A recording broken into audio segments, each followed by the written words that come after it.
Tim, welcome to the show. How is your Sydney morning this morning? How's life across the Hello. world? Hi, Eric. Life across the world is good. It's absolutely beautiful here. It's the last couple of days have been those sort of days that are so pretty you feel like you can't possibly live up to them. Mm, You can't possibly feel enough joy to justify them. And it's not we're not in as much trouble as you are. Probably on every level, politically and pandemically. sure. Although we are a sort of little brother avatar of you in that we're politically quite conservative and pandemically definitely under the pump. But Mm, we're having a bit of in Australia, everyone's feeling a little down because we were doing so well and we've had a sort of second wave. sure. Um, in here in Sydney, we're all out and about at restaurants and stuff with some restrictions on how close we're allowed to be to each other and stuff. And with the numbers are growing again, and that sort of it seems that second wave seems to have really challenged people's ability to feel sort of cool about it. Whereas I think you guys have been consistently under much more pressure. So Yeah, Well, welcome, Tim. I just want to tell you both right at the front that we're fans of yours. big time. We enjoy what you write. We enjoy how you write. I think we value things that are real and raw and authentic. Uh, and so you resonate in so many ways because I think you talk about real things. And one of the things we talk about on this segment is we talk about value and virtue. Value being, I think these things in my head and I think they're important, but virtue being how they get into practice in real life and help somebody in any practical way. And so that's kind of part of, our idea of sharing with you and just kind of picking your brain a little bit. Um, Even today, what's happening in your world that keeps you on track? What are those virtues that help you maintain that authenticity and kind of keep you motivated? And can you tell me again, just in case I've got it wrong, the distinction? Virtue is a feeling you have, and value is the pragmatic ability to put it into the world, sort of thing. other way, value is the intellect. So now there's a Right, whole thing called value thing. Right. virtue science, Yeah. Okay. basically that, you can think a lot of things, but until they become, so for example, it's great to be thankful, but until Yeah. you actually practice gratitude, it doesn't mean anything. And Oh if man, you, this is a very, I really like that binary. I hadn't thought of it in those terms, but it's incredible. It resonates hugely with me. And I would say probably like you guys, I'm almost obsessed with that distinction between, and perhaps the mistake I think a lot of us are making nowadays, maybe it's not a mistake, but some function of the way we communicate, where we think value is virtue. yeah, And there's a flip side to this, which is I spend a lot of time managing, as Eric knows, just because I know he's engaged with my material and my voice online and stuff.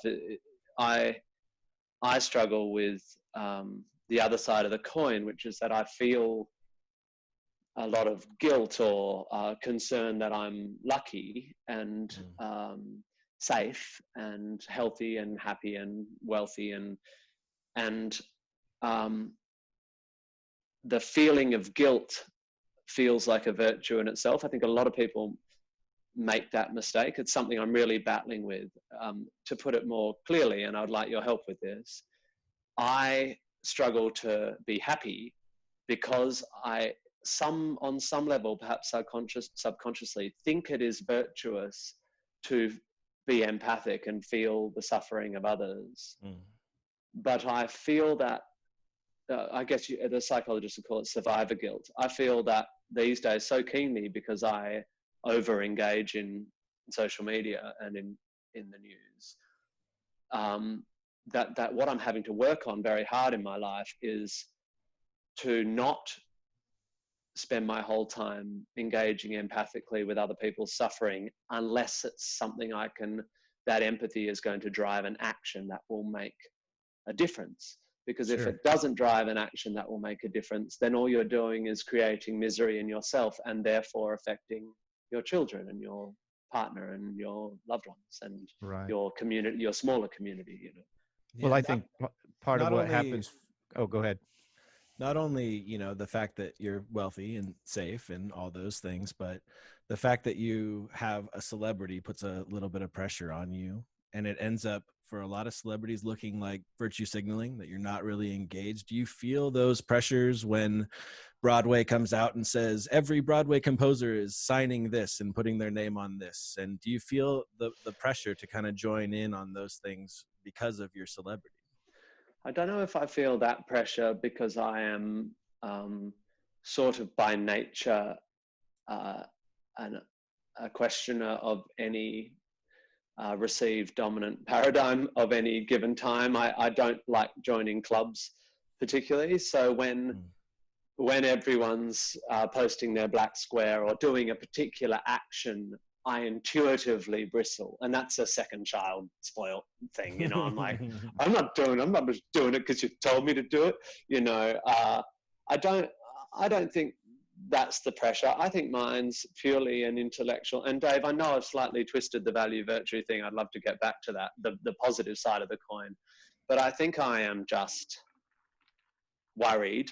Do you know what it is? I in a sort of what the celebrity thing, the having a voice thing has done, has given me this thing that I think I can fix stuff. Not in the front of my brain, but somewhere in the back of the brain. I think, well, you know, if not me, then who? That I should be saying something, and I should be, and it's a false ego thing. It's not. It doesn't feel like ego. It feels like a desperate desire to do the right thing with my platform and with my privilege. But it's ineffective. So you know, I try to make sure that my empathy is driving action, to come back to virtue versus value. Well, I think if you're just tuning in, you're listening to Healing Conversations. Tim Minchin is with us in studio, and I think already you can start to tell why, if you don't know Tim, probably within the next few minutes, you're going to become a fan. The authenticity, the questions that he asks, the way he presents his art, I think it's all great. We're going to take a break, and we're going to come back, and we're going to jump right back into this conversation. You're listening to Healing Conversations. We'll be right back. Welcome back. You're listening to Healing Conversations on KABC 790. I'm Pastor Dave Roberts. Eric McClanahan is in studio, and special guest Tim Minchin is with us all the way from Australia. So welcome back. Eric, you said on break you had a couple of things to throw at us. So what are you thinking about? Yeah, we started to talk about that idea of authenticity. And Tim, that's something that really shines in your work. And Dave, having worked for you for 14 years, that really shines in your work too. Tim, has your new single, I'll Take Lonely Tonight, is a perfect example. Just an open, raw telling of the struggles of monogamy in your life. And not only the content, but it's a freaking 6.5 minute song, which in the pop world just doesn't work anymore. But that is you being authentically you. Has that always been part of your journey of being authentically inclined when you're creating art, or is that part of something that's come later?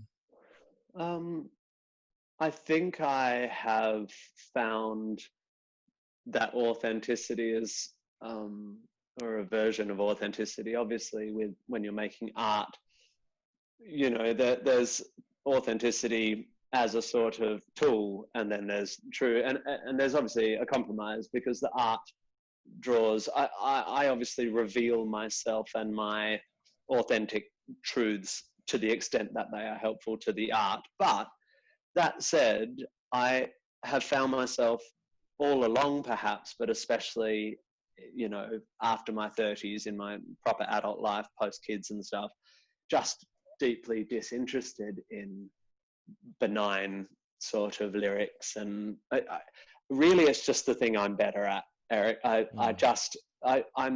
said there's not much place for 6.5 minute songs in the pop world, and there's not much place for me in the pop world. I just don't know how to write like that.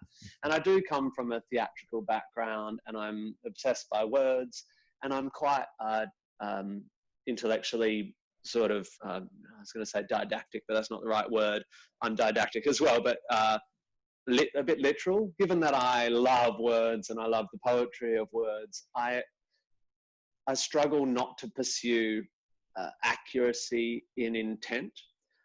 I'm not very good at just throwing paint at a canvas or like allowing things to be abstract. Or I'm much more inclined to pursue an idea and as I say, be didactic, to really feed it to the audience. Yeah. With intent, you know. I've noticed it seems that when you put an idea out into the world, you almost get more worried about when somebody misinterprets that idea than when they disagree with it. Is that true? um, yeah, yes, I think so. I would rather be. I'm comfortable with upsetting people if they have heard what I'm saying.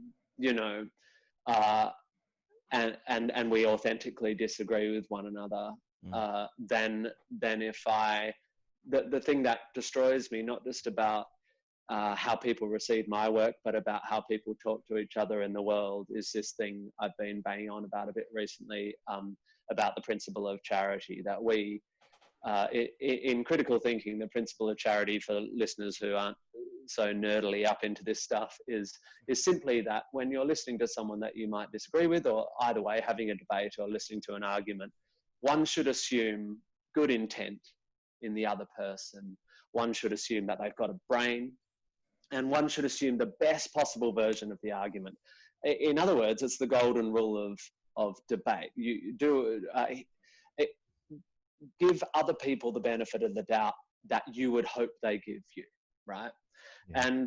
And what really upsets me, and I have to manage because the internet is not a good place for this, is that people who, I don't know why someone would assume that my intentions aren't good if they've engaged with my work at all. Doesn't matter how wrong I've been in the past. I don't think you could look at my work and think I'm not trying to say good things and be a good person and make good art, you know. And yeah. I find it very hard to manage that, and I try to do it in my life, but it is something I've grown into. It is a wisdom. This principle of charity is a form of wisdom. Learning how to give people you disagree with to the benefit of the doubt is very hard, and I try and do it, and I wish other people would try as hard as I do. But I know a lot of people do, but the internet is replete with people giving each other zero benefit of the doubt. So yes, Eric, that's what I can't deal with. I think it's so, and I don't know, Tim, maybe you can speak to this too, but I am so tired of the divisiveness. I'm so tired of not being able to converse with somebody who thinks, feels, sees the world differently than me. It just seems to me, and I believe this is a biblical principle, that strength is found in diversity. I mean, we're supposed to be different from each other. We're supposed to think differently. We're supposed to have different perspectives. And that, creates synergy. The whole is greater than the sum of the parts. If we all think alike and act alike and talk alike, and where will we ever grow? How will we ever learn anything? How will we ever mature if all we do is surround ourselves with people who think just like we think and feel just like we feel, or have it figured out?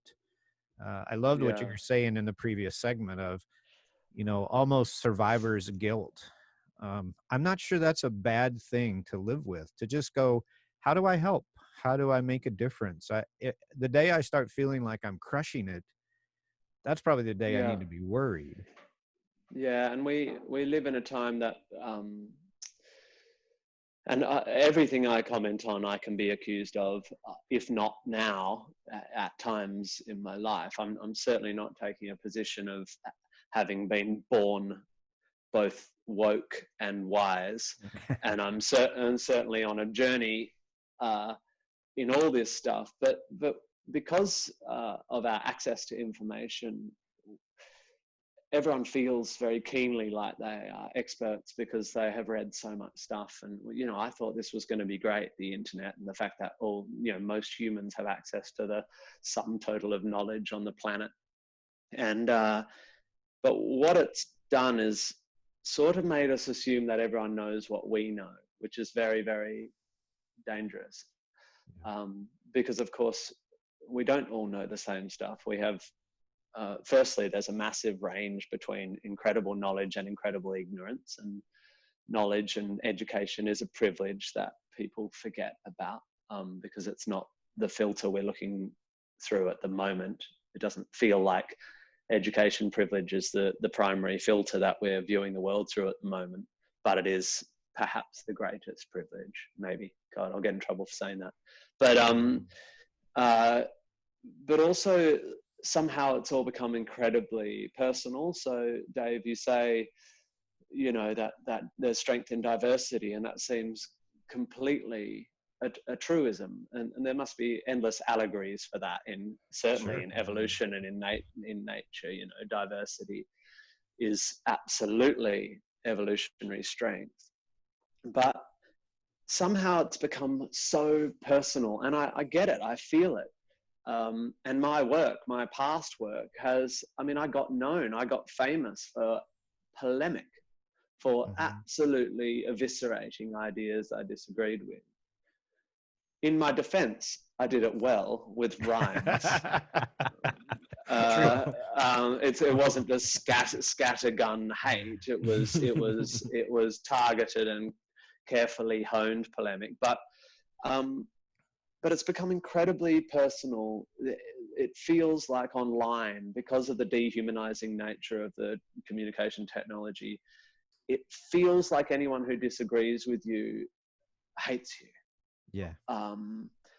And so I don't know what to do about it, Dave.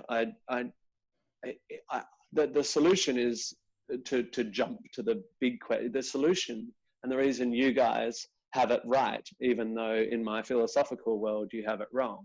The reason you have it right is that what we're learning is personal interaction and community gathering and ritual are not things we should discard as easily as we thought we might. They cannot be replaced by online communities. You have to do anything you can in the world to humanize, to see the entire person, not their skin, not their gender, not their sexuality, but to see, Eric, I don't know if you saw recently, I did that Q&A in The Guardian. I said my superpower, if I had a superpower, it would be to be able to bestow upon a person the visceral feeling of what it's like to have lived the entire life of another person. Not to be able to share with a person what it's like to be privileged, what it's like to be white, what it's like to be black, what it's like to be trans, but to be able to bestow upon a person all of it. So yeah, white, straight, male, but what it was like to be bullied by your dad, or just bullied at school, or whatever made you in all your crappy biases and bigotry and all that. The more we can see of each other, the more we'll be able to handle diverse opinion, because we'll be able to get our heads around the idea that we are all made of different stuff. But when we just present online as either pro or against the notion that I dare not speak the big questions lest I get in trouble, but let's do abortion. When you talk to someone online who says, abortion is more murder, and then someone says, oh, stop telling women what to do with their bodies, you're seeing these tiny snippets of nothing that tell you nothing, and all you can do is be cross with each other. Yeah. Well, I think, before you came on, we were talking about the fact that it feels like that what we share in common is so much greater than often what divides us, but we never talk about what we share in common. Exactly. We're only engaging on the tiny places we diverge. And I want to talk about this when we come back. We're going to go to break in just a minute, but I want to talk about the fact that I really believe that most people want really good things. I don't meet very many people who want something that's not healthy or good. And I'd like to address that when we come back. You're listening to Healing Conversations. Tim Minchin's with us today. Eric's in studio. I'm Dave Roberts. We're going to be right back. Welcome back. You're listening to Healing Conversations on KABC790. I'm Pastor Dave Roberts, and Eric McClanahan's in studio. Tim Minchin's joining us all the way from Sydney. And Tim, when we went to break, we were talking about the fact that I really believe that most people want good things. I do meet people sometimes, and I do have to deal with people sometimes who are really stuck and seem really angry and unhappy. But for the most part, it seems like people really want good things. They want people to get along. They want to be loving. They want to understand each other. We don't all agree on how to get that.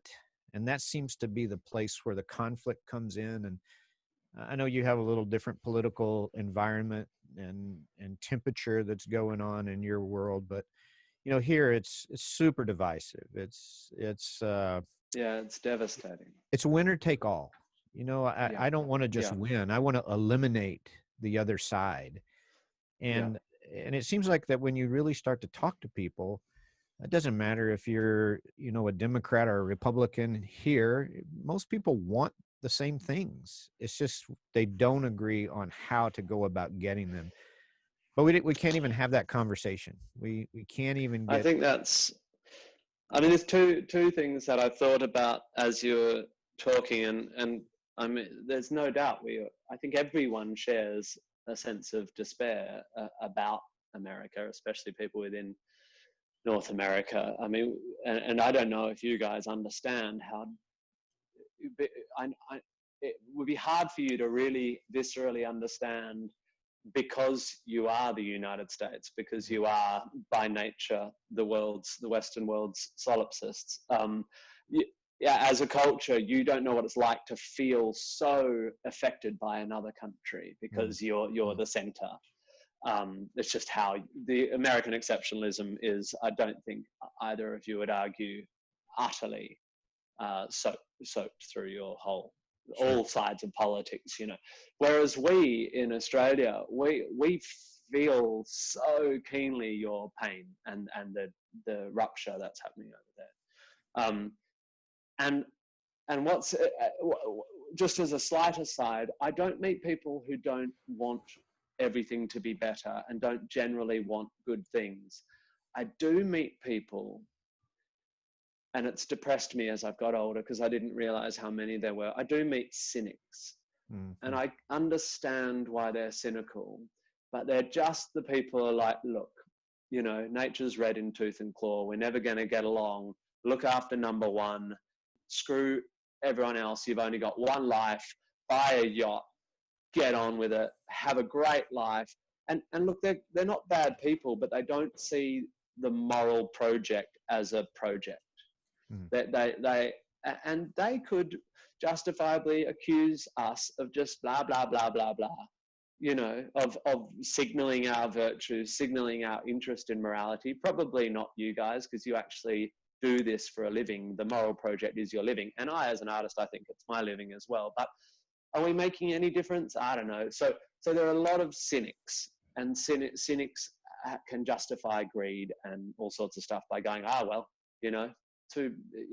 I'm lucky, so I'm going to live this life. Why waste it worrying about things I can't fix? But what I do think is everyone agrees that tribalism is a massive problem in America and all over the world. Enhanced tribalism because of the internet, in my opinion, although it's always been there. It's just now we can build our walls thicker and define them harder and grab onto the way, exactly what you said, Dave, grab onto the ways in which we are different and completely ignore the ways that we are the same. And yet, although everyone I know is worried about tribalism, they seem incredibly incapable of noticing their own or being motivated to fix their own. Like really calling yourself out. Right. That's the project. Stop worrying about, everyone thinks the moral project is pointing at other people's moral failings. If everyone just turned that magnifying glass on themselves, we'd take a huge leap. And add to that the principle of charity, assuming other people's good intent, the world would change overnight. Yeah. But it's the hardest thing. And I am trying, I'm getting better at, but it's all your ego and your self-regard and your solipsism, you're constantly competing. Yeah, well, and I think that I think that reality of, we all want to matter. We want to belong. We want to feel like, we're loved and known, and we get to articulate who we really are. And I really think that that's part of what happens in tribalism. I don't, it's unsafe for me to be myself.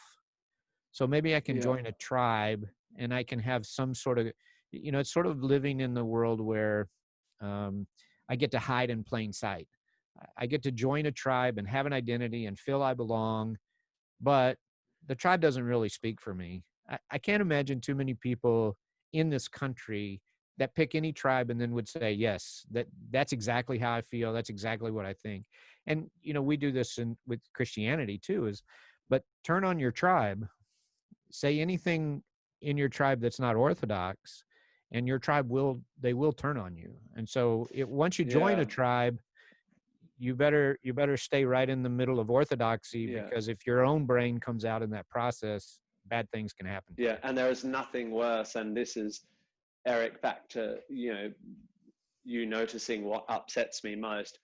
The idea that, and it's why progressivism is causing so many people so much distress and is breaking my heart, is because in this country, a couple of weeks ago, we hit kind of peak self-loathing in the progressive side of this country. I mean, the shaming of ourselves, we're just eating ourselves alive, because this moral project through the filter of progressivism is this, I don't want to get into a conversation about cancel culture and call out culture, because it just feels tropey and impossible to navigate right now. But yeah, I've been banging on about this for a long time, about the idea that we on the progressive side keep making our bubbles smaller and smaller and smaller. So we're never going to prevail over conservatism, because we don't know how to forgive each other the slightest transgression.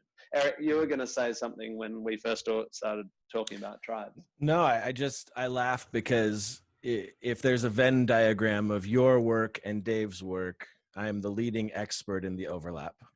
Yeah. So how much is it? I'm perhaps the only expert in the overlap, as it were. It's crazy to me. And when I discovered your work about 7 years ago, it really set off a journey for me of going, wait a second, he's saying so many of the same things, but coming from a completely different perspective. And if I may, I want to read you this quote. It's from A.W. Tozer, and I think this is interesting. It's a Christian author.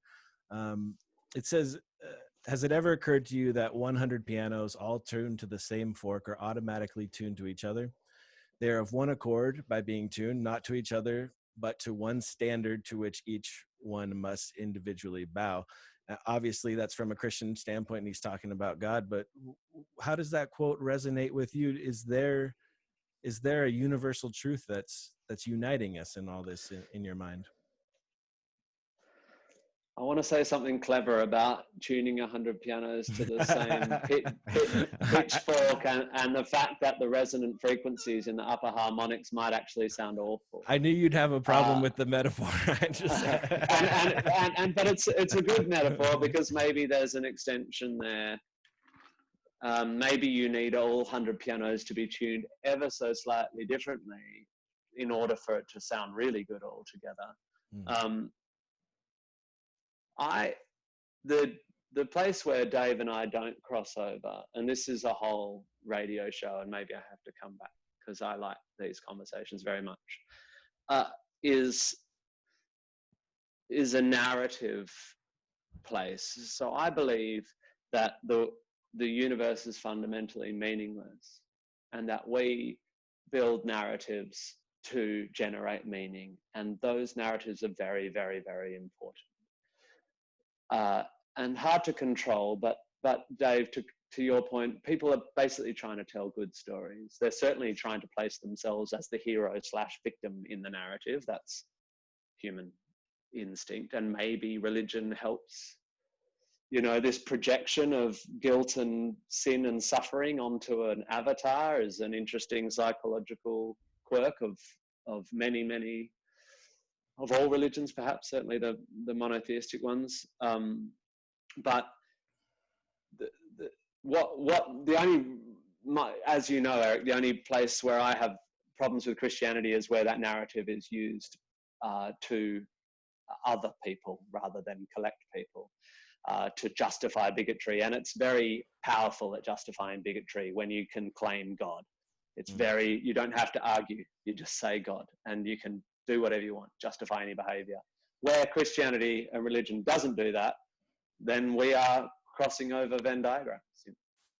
Well, and I think, because I think when we were going into this process of this interview, we're kind of asking ourselves, what's the goal? And at some point it occurred to us, the only goal is that we sit and talk. I mean, the only goal is that we say, we can have honor and respect and genuine care for one another, even though we come from really different directions. And we can have respect for each other's work. And although, your work might be slightly better known than our work. a little bit. It's a little bit better known. But I think that is part of it. The power of being able to appreciate and also to, and you've spoken to this, and we're going to have to take a break here, but to have intellectual integrity, to actually do the work, to read the book, to understand the topic. And I believe that suffers in our culture enormously. Yeah. We're going to be right back. We're going to take a break and be back in studio. You're listening to Healing Conversations. We'll be right back. Welcome back. You're listening to Healing Conversations. I'm Pastor Dave Roberts. This is KABC790. Eric is in studio. Tim's joining us all the way from Sydney, and we have this last segment. Tim, I just want to say first, I have just loved listening to you. I've loved talking to you. I love it almost as much as watching your work and enjoying what you do. And my hope is that we're introducing you and the way you think and the way you talk and the way you write about real stuff, real emotions, things that matter in the world, things that matter to the culture. And I hope we're introducing all of that to a brand new group of people who could sit down and watch any number of things you've done and be offended, or sit down and watch any number of things you've done and just be thrilled and find themselves deeply, deeply moved. And so I think that matters a great deal. And I really appreciate you being here and giving us a chance to just talk. I know you got a new project coming up, and we want to give you a chance to talk about that. It's called Upright. So tell us a little bit about that. Well, Upright is just an 8-part TV series that I made a couple of years ago, or 18 months ago, that I'm acting in, and I co-wrote it and co-produced it. And it's the thing I made when I first got back to Australia after living in LA for a few years. And I had a tough time in LA. The projects I was working on didn't really work out, and and I lived through the Trump election and that kind of tumultuous time. And coming back to Australia, half felt like a relief and half felt like I was sort of giving up on the grand adventure. We had lived overseas for 12 years. Anyway, I was involved in making this thing, which is actually the reason I think you guys will be interested in it, and perhaps your audience is, I've really made a decision in recent years to try and make art that, is healing, or at least speaks to the human condition. It's a really interesting moral question, just related to everything we've been talking about, to the extent that having a platform and having a voice morally obliges you to use it for good. One can be seduced by this idea that these days the greatest moral good you can do with a platform is like shouting fascist at anyone who seems to be fascistic. And obviously there's a very scary rise of fascistic behavior, I think, but it's the false binary is just as scary as the fascism itself. And so I have made a decision to try and play my part in telling to try to do that thing we were talking about in the last segment, to try and shine a light on the humanity of people rather than on the differences. And so Upright's just really a story of redemption and about managing your own guilt and about going home, about homecomings. It's about a guy who we pick up in the desert or in the country in New South Wales with a piano on the back of a ute, which is like a pickup truck. And he has a car accident with a runaway teen, and they go on this great adventure, and we don't really know what's motivating them until later on. But really, it's very funny and a lot of swearing, I'm afraid, early on, but don't let that put you off. Very philosophical. It really speaks to some of the questions that you guys are interested in about, the character, like me, is a materialist. He believes everything's just luck and chaos, that there's no destiny. And yet the journey inexorably heads towards this point where he has to face up to his past. He hasn't been home for 8 years. It's absolutely a prodigal son story. And it's also a story about someone carrying a burden across the desert. The burden being a piano, of course, but the metaphorical burden being his own past and the mistakes he's made. And really the conclusion of the show is that we are as much made of our scars as we are of anything else. And that those errors and our sins, to use one of your words, our sins and our errors and our pain, the hurt that's been done to us, the scratches and in the piano is a metaphor for all this. The scratches and the broken strings and the holes in the woodwork are why and make the thing sound unique, and the mistakes you make sometimes make the most beautiful, are responsible for the greatest beauty in your life. And I'm making it sound all very highfalutin. It is mostly just a grand adventure, but it will make you laugh and make you cry. And I'd love, I have quite a bit of contact with Eric online, and I've been really looking forward to him seeing it, because my conversations tend not to be with people of faith, if that's what Eric is. Is your first time on a Christian radio show, is it? I don't know if it is, because I'm always up for these conversations. Sure. But certainly I'm very grateful to be able to have a chat. And as you say, it's absolutely no point me making art for, fellow atheists and materialists. We have to keep talking outside our bubbles and finding the humanity in people we don't align with in every single way. And this story, I really hope Americans like it. It is very Australian in a lot of ways. It's very dry. The sense of humor is not necessarily the sense of humor that you'll see on American shows that are equivalent. But I'm very excited. Well, we love that. And I love what you say. We talk about this a lot. And even on this segment, we talk about, if you have a microphone in front of you, you have been given a luxury and an opportunity that very few people get. And there's a great deal of responsibility. I think we feel that week to week in our own congregation, if you're going to stand up front and talk, because I believe leadership is bringing people of diverse perspectives together for a greater good.